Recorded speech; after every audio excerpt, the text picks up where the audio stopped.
महत्वपूर्ण पल। आप सोचिए 70-75 साल हो गए हमारे देश में चीते विलुप्त हो गए थे,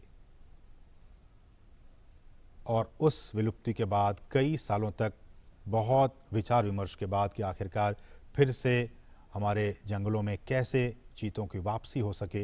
ये देखिए, ये वही चीते, अब हमारे नामीबिया के ये चीते अब कूनो नेशनल पार्क में पहुंच चुके हैं। ये आसपास के वातावरण को देख रहे हैं, महसूस कर रहे हैं, क्योंकि एक बहुत ही अलग इन्हें एहसास हो रहा होगा। नामीबिया के जंगलों से अब ये सीधे भारत के जंगलों में कूनो नेशनल पार्क में अब ये पहुंच चुके हैं। प्रधानमंत्री इस बहुत ही महत्वपूर्ण क्षण का लुत्फ उठाते हुए और उन तस्वीरों को अपने कैमरे में कैद करते हुए, साथ में आपने देखा मध्य प्रदेश के मुख्यमंत्री शिवराज सिंह चौहान भी मौजूद थे।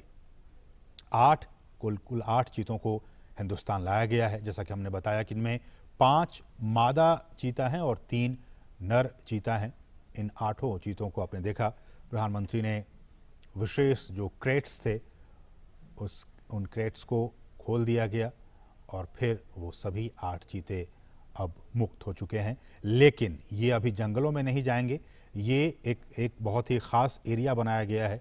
उन्हीं ख़ास एरिया में अभी ये 1 महीने तक रहेंगे और उसके बाद फिर इनकी लगातार मॉनिटरिंग की जा रही है, मॉनिटरिंग की जाएगी। आप देख सकते हैं इन चीतों के जो गर्दन है उस पर एक कॉलर जो GPS टैग है वो लगा हुआ है ताकि इनकी मॉनिटरिंग की जा सके। और मैं उसी पर लौट भी रहा था कि सभी चीतों के गर्दन पर उनके नाम या फिर कोड के हिसाब से सैटेलाइट या फिर GPS VHF कॉलर्स लगा दिए गए हैं।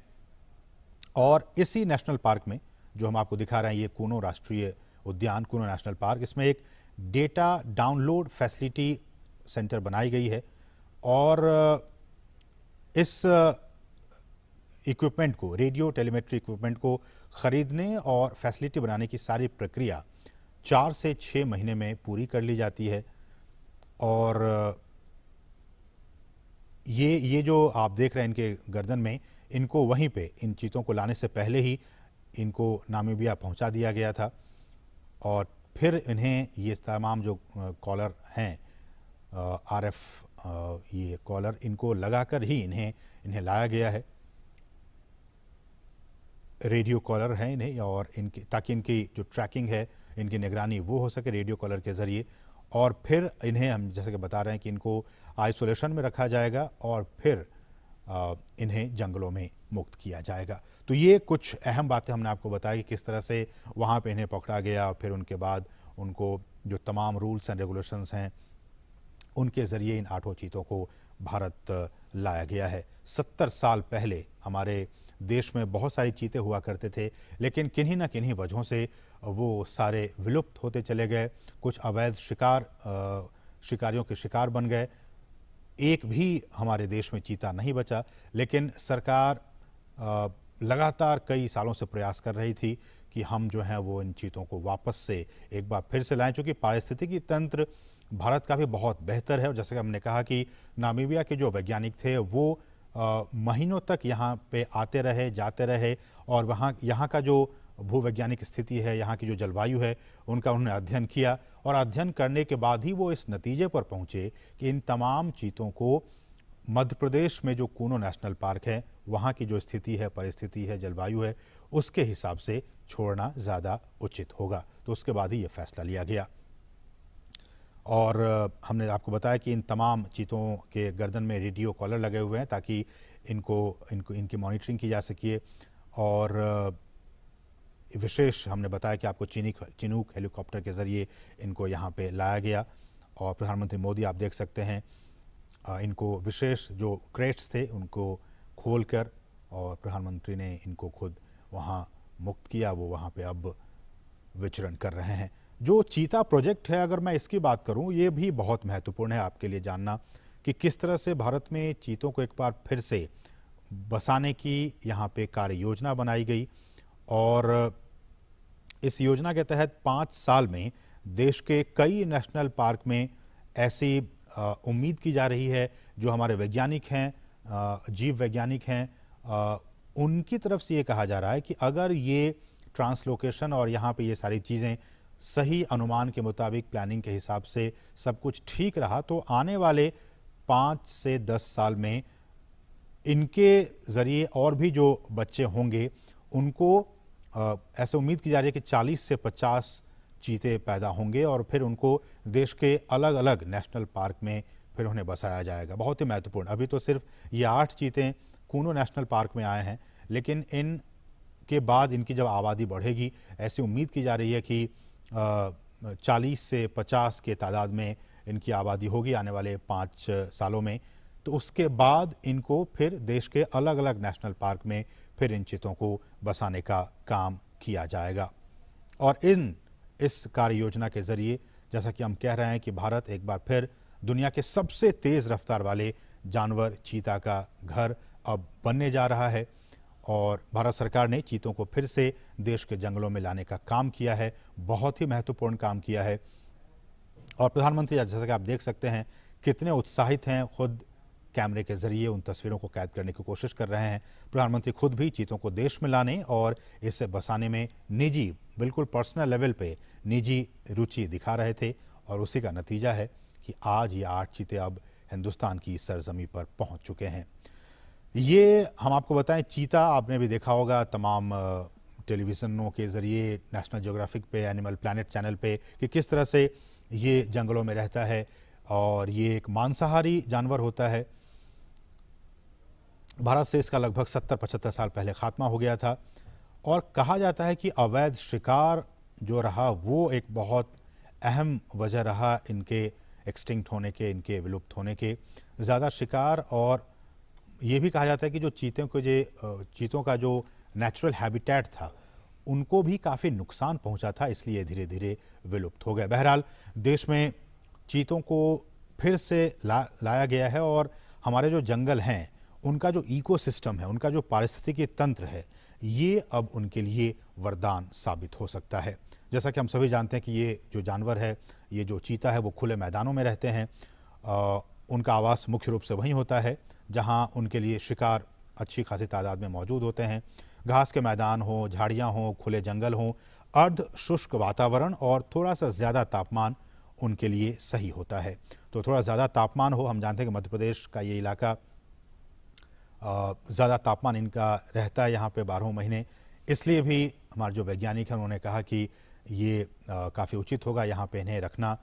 घास के मैदान हैं, झाड़ियाँ हैं, खुले जंगल हैं, ये तमाम चीज़ें इनके अनुकूल हैं इनको यहाँ पे रखने के लिए, इसलिए यहाँ पे इन्हें लाया गया। चीतों को बचाने के लिए उनके शिकार करने के आधार, उनको हमें बचाने की ज़रूरत है। उनके शिकार के आधार करने के आधार को हमें बचाना होगा, जिसमें कुछ खतरे में पड़ी प्रजातियां भी शामिल हैं, बल्कि घास के मैदानों की जो दूसरी अन्य लुप्तप्राय प्रजातियां हैं और खुले वनों का जो इकोसिस्टम है, जो पारिस्थितिकी तंत्र है, उन्हें भी हमें बचाना होगा। जिस बेस पे हम वही कह रहे हैं कि जिस बेस पे, जिस आधार पे ये तमाम चीते यहाँ जिंदा रहेंगे, यहाँ रहेंगे, उस बेस को भी, उस आधार को भी हमें बचा कर रखना होगा, तभी तो ये उस इकोसिस्टम में आराम से रह पाएंगे। इसलिए भी हम बार बार ये कह रहे हैं और सरकार भी कह रही है कि उस सिस्टम को, उस बेस को हमें बचा कर रखना होगा। चीतों को वापस लाने से देश में खुले जो जंगल हैं उनको बचाने के काम को भी अब काफ़ी मजबूती मिलेगी। और ये भी देखा गया कि बड़े जो मांसाहारी जानवरों में मानव जो इंटरेस्ट है, ह्यूमन इंटरेस्ट, मानव हितों के साथ संघर्ष चीतों में सबसे कम पाया जाता है।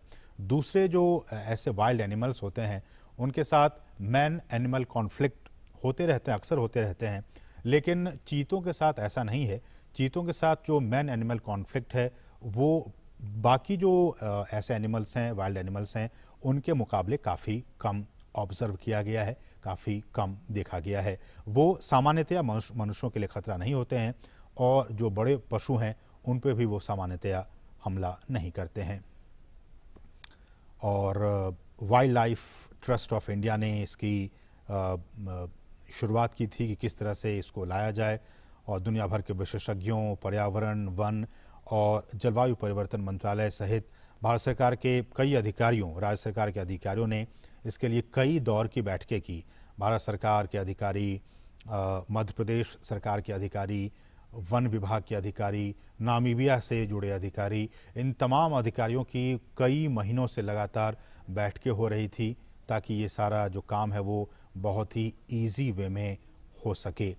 और इसके लिए जो साइट सर्वे का काम है उसका फैसला लिया गया था। और हालांकि इसके बाद ये भी खबरें आई कि वैसे राज्यों में इन्हें छोड़ा जाए जहां की पहले से चीता पाए जाते थे और उन्हें ही प्रायोरिटी बेसिस पर उन राज्यों को सिलेक्ट किया जाए।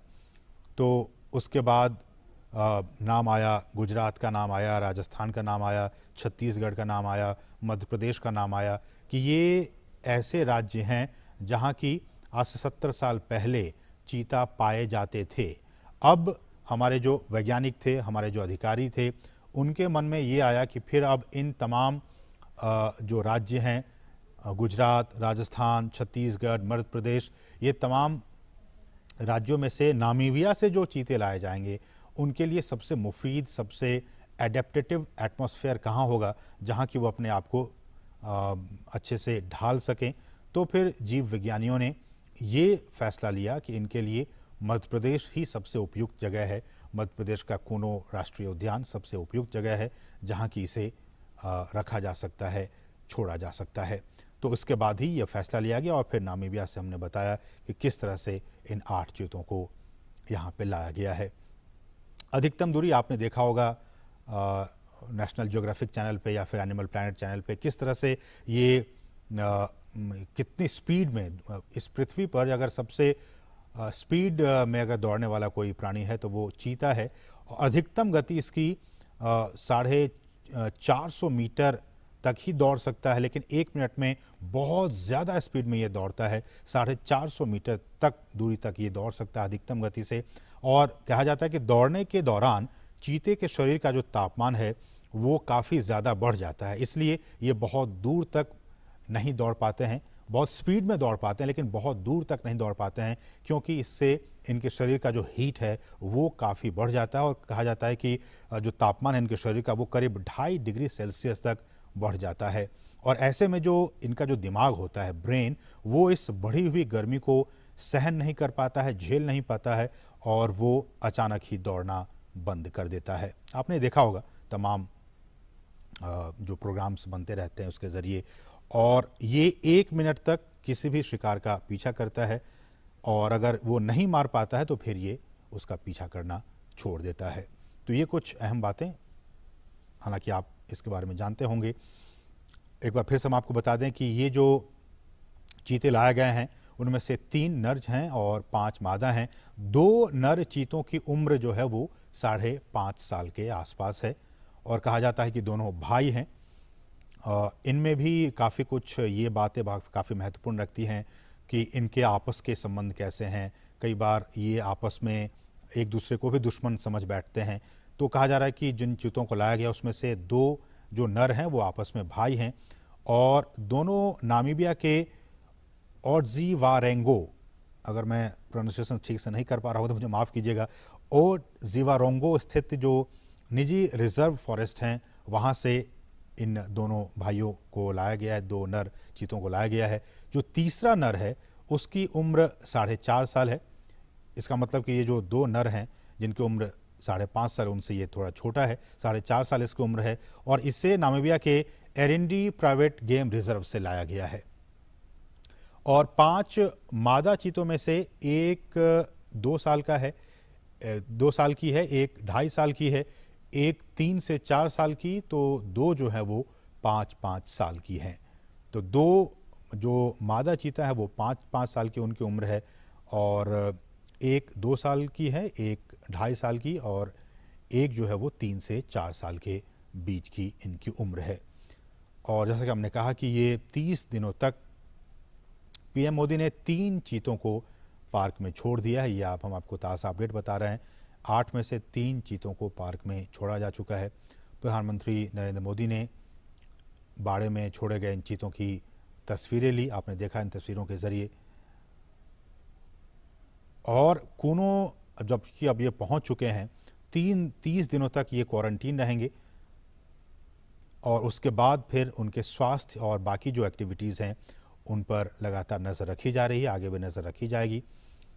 और अगर इन 30 दिनों तक सब कुछ ठीक रहा तो फिर इन 8 चीतों को जंगल में छोड़ दिया जाएगा।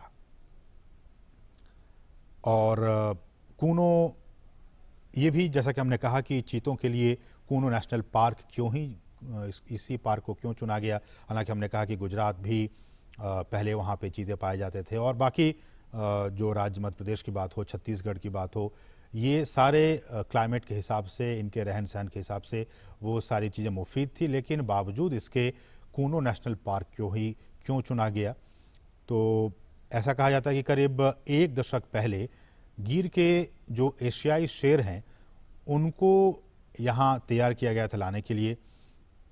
हालांकि इन शेरों को यहाँ नहीं लाया जा सका और कहा जाता है कि स्थानांतरण की सारी तैयारियां भी पूरी हो गई थी। शेर के शिकार के लिए जैसा कि आप जानते हैं कि चीतल हो, संबल, ऐसे जानवरों को भी यहाँ पे स्थानांतरित किया गया था। लेकिन शेर के लिए की गई तैयारी अब इन चीतों के लिए, ये जो 8 चीते हैं उनके स्थानांतरण के लिए अब काम आ जाएगी। और मध्य प्रदेश सरकार भी काफ़ी एक्टिव थी। उन्होंने कूनो के अलावा मध्य प्रदेश के ही नौरादेही वन्य अभ्यारण्य हो या फिर राजस्थान में भैंसोड़गढ़ हो वन्य जीव परिसर, इन तमाम राज्य सरकारों की तरफ से भी वैज्ञानिक आकलन कराया गया था और आकलन के बाद ही कूनो नेशनल पार्क में इन्हें छोड़ने का फैसला लिया गया।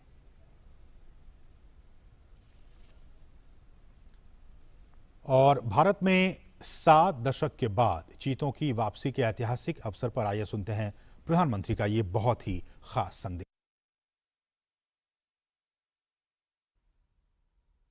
नमस्कार मेरे प्यारे देशवासियों, मानवता के सामने ऐसे अवसर बहुत कम आते हैं जब समय का चक्र हमें अतीत को सुधार कर नए भविष्य के निर्माण का मौका देता है। आज सौभाग्य से हमारे सामने एक ऐसा ही क्षण है। दशकों पहले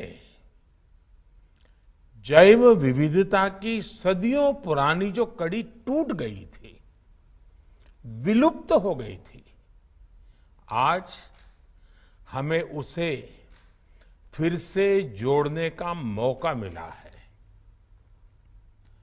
आज भारत की धरती पर चीता लौट आए हैं और मैं ये भी कहूंगा कि इन चीतों के साथ ही भारत की प्रकृति प्रेमी चेतना भी पूरी शक्ति से जागृत हो उठी है। मैं इस ऐतिहासिक अवसर पर सभी देशवासियों को बहुत बहुत बधाई देता हूं।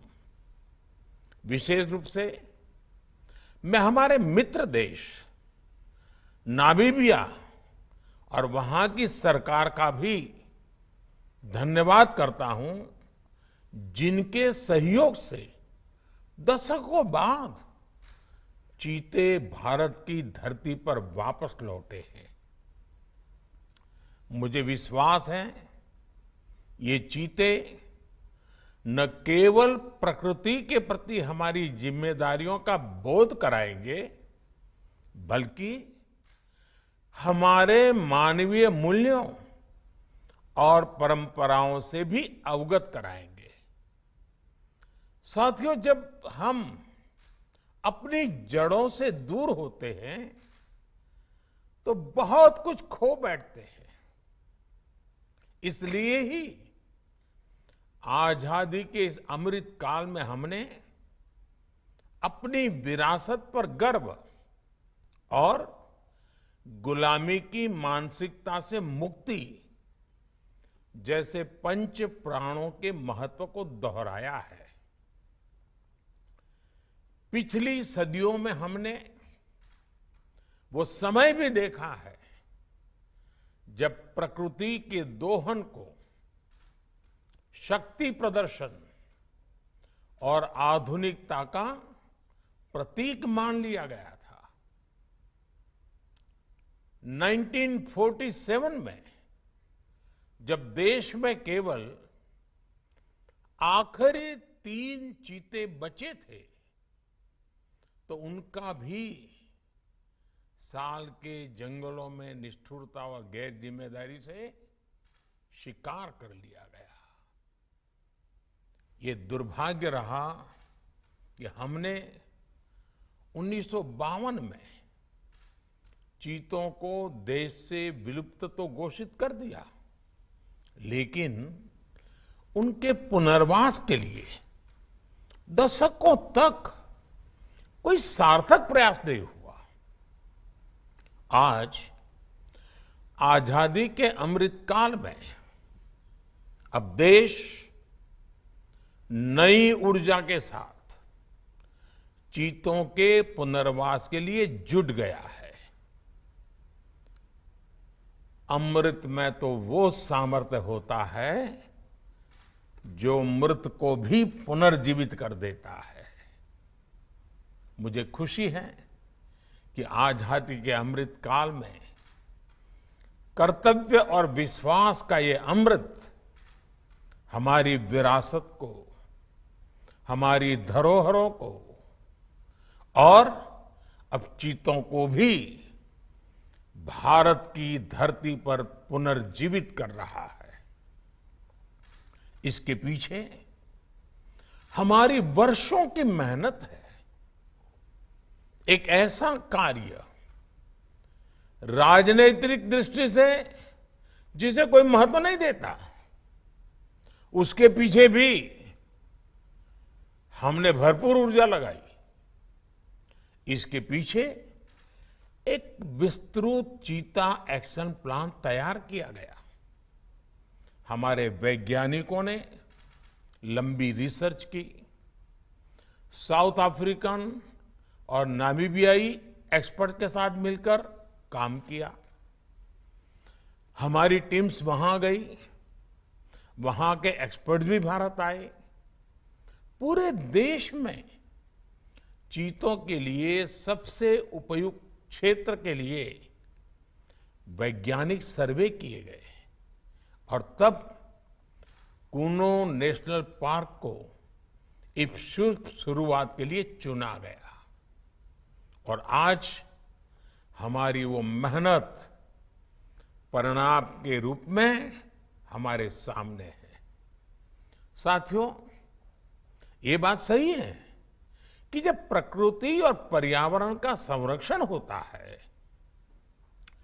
तो हमारा भविष्य भी सुरक्षित होता है, विकास और समृद्धि के रास्ते भी खुलते हैं। कूनो नेशनल पार्क में जब चीता फिर से दौड़ेंगे तो यहां का ग्रासलैंड इकोसिस्टम फिर से रिस्टोर होगा, बायोडायवर्सिटी और बढ़ेगी। आने वाले दिनों में यहां इको टूरिज्म भी बढ़ेगा, यहां विकास की नई संभावनाएं जन्म लेगी, रोजगार के अवसर बढ़ेंगे। लेकिन साथियों, मैं आज आपसे सभी देशवासियों से एक आग्रह भी करना चाहता हूं। कूनो नेशनल पार्क में छोड़े गए चीतों को देखने के लिए देशवासियों को कुछ महीने का धैर्य दिखाना होगा, इंतजार करना होगा, सहयोग करना होगा। आज ये चीते मेहमान बनकर आए हैं, इस क्षेत्र से अनजान है। कूनो नेशनल पार्क को ये चीते अपना घर बना पाए, इसके लिए हमें इन चीतों को भी कुछ महीने का समय देना होगा। अंतर्राष्ट्रीय गाइडलाइंस पर चलते हुए भारत इन चीतों को बसाने की पूरी कोशिश कर रहा है। हमें अपने प्रयासों को विफल नहीं होने देना है। साथियों, दुनिया आज जब प्रकृति और पर्यावरण की ओर देखती है तो सस्टेनेबल डेवलपमेंट की बात करती है, लेकिन प्रकृति और पर्यावरण, पशु और पक्षी भारत के लिए एक केवल सस्टेनेबिलिटी और सिक्योरिटी के विषय ही सिर्फ है ऐसा नहीं है। हमारे लिए ये हमारी सेंसिबिलिटी और स्पिरिचुअलिटी का भी आधार है। हम वो लोग हैं जिनका सांस्कृतिक अस्तित्व सर्वम खल्विदम ब्रह्म इस मंत्र पर टिका हुआ है। अर्थात संसार में पशु, पक्षी, पेड़, पौधे, जड़, चेतन जो कुछ भी है वो ईश्वर का ही स्वरूप है, हमारा अपना ही विस्तार है। हम वो लोग हैं जो कहते हैं परम परोपकारार्थम यो जीवति सह जीवति, अर्थात खुद के फायदे को ध्यान में रख करके जीना वास्तविक जीवन नहीं है। वास्तविक जीवन वो जीता है जो परोपकार के लिए जीता है। इसलिए हम जब खुद भोजन करते हैं उसके पहले पशु पक्षियों के लिए अन्न निकालते हैं। हमारे आसपास रहने वाले छोटे से छोटे जीव की भी चिंता करना हमें सिखाया जाता है, बचपन से सिखाया जाता है। हमारे संस्कार ऐसे हैं कि कहीं अकारण किसी जीव का जीवन चला जाए तो हम अपराध बोध से भर जाते हैं। फिर किसी पूरी जीव जाति का अस्तित्व ही अगर हमारी वजह से मिट जाए, ये हमें कैसे स्वीकार हो सकता है? आप सोचिए, हमारे यहां कितने ही बच्चों को ये पता तक नहीं होता है कि जिस चीता के बारे में सुनकर वो बड़े हो रहे हैं वो उनके देश से पिछली शताब्दी में ही लुप्त हो चुके हैं। आज अफ्रीका के कुछ देशों में और ईरान में चीता पाए जाते हैं, लेकिन भारत का नाम उस लिस्ट से बहुत पहले हटा दिया गया था। आने वाले वर्षों में बच्चों को इस विडंबना से नहीं गुजरना पड़ेगा। मुझे विश्वास है वो चीता को अपने ही देश में कूनो नेशनल पार्क में दौड़ता देख पाएंगे। चीता के जरिए आज हमारे जंगल और जीवन उसका एक बड़ा शून्य भर रहा है। साथियों, आज 21वीं सदी का भारत पूरी दुनिया को संदेश दे रहा है कि इकोनॉमी और इकोलॉजी कोई विरोधाभासी क्षेत्र नहीं है। पर्यावरण की रक्षा के साथ ही देश की प्रगति भी हो सकती है। ये भारत ने दुनिया को करके दिखाया है। आज एक और हम विश्व की तेजी से बढ़ती अर्थव्यवस्था में शामिल है, तो साथ ही देश के वन क्षेत्रों का विस्तार भी तेजी से हो रहा है। साथियों, 2014 में हमारी सरकार बनने के बाद से देश में करीब करीब 250 नए संरक्षित क्षेत्र जोड़े गए हैं। हमारे यहां एशियाई शेरों की संख्या में भी बड़ा इजाफा हुआ है। आज गुजरात देश में एशियाई शेरों का बड़ा क्षेत्र बनकर उभरा है। इसके पीछे दशकों की मेहनत, रिसर्च बेस्ड पॉलिसीज और जन भागीदारी की बड़ी भूमिका है। मुझे याद है हमने गुजरात में एक संकल्प लिया था, हम जंगली जीवों के लिए सम्मान बढ़ाएंगे और संघर्ष घटाएंगे। आज उस सोच का प्रभाव परिणाम के रूप में हमारे सामने है। देश में भी टाइगर्स की संख्या को दोगुना करने का जो लक्ष्य तय किया गया था, हमने उसे समय से पहले हासिल किया है। असम में एक समय एक सींग वाले गैंडों का अस्तित्व खतरे में पड़ने लगा था, लेकिन आज उनकी भी संख्या में वृद्धि हुई है। हाथियों की संख्या भी पिछले वर्षों में बढ़कर 30,000 से ज्यादा हो गई है। भाई और बहनों, देश में प्रकृति और पर्यावरण के दृष्टिकोण से जो एक और बड़ा काम हुआ है, वो है वेटलैंड का विस्तार। भारत ही नहीं, पूरी दुनिया में करोड़ों लोगों का जीवन और उनकी जरूरतें वेटलैंड इकोलॉजी पर निर्भर करती हैं। आज देश में 75 वेटलैंड्स को रामसर साइट्स के रूप में घोषित किया गया है, जिनमें 26 साइट्स पिछले 4 वर्षों में ही जोड़ी गई हैं। देश के इन प्रयासों का प्रभाव आने वाली सदियों तक दिखेगा और प्रगति के नए पथ प्रशस्त करेगा। साथियों, आज हमें वैश्विक समस्याओं को, समाधानों को और यहां तक कि अपने जीवन को भी होलिस्टिक वे में देखने की जरूरत है। इसलिए आज भारत ने विश्व के लिए LIFE, लाइफ यानी लाइफस्टाइल फॉर द एनवायरमेंट जैसा जीवन मंत्र दिया है। आज इंटरनेशनल सोलर अलायंस जैसे प्रयासों के द्वारा भारत दुनिया को एक मंच दे रहा है, एक दृष्टि दे रहा है।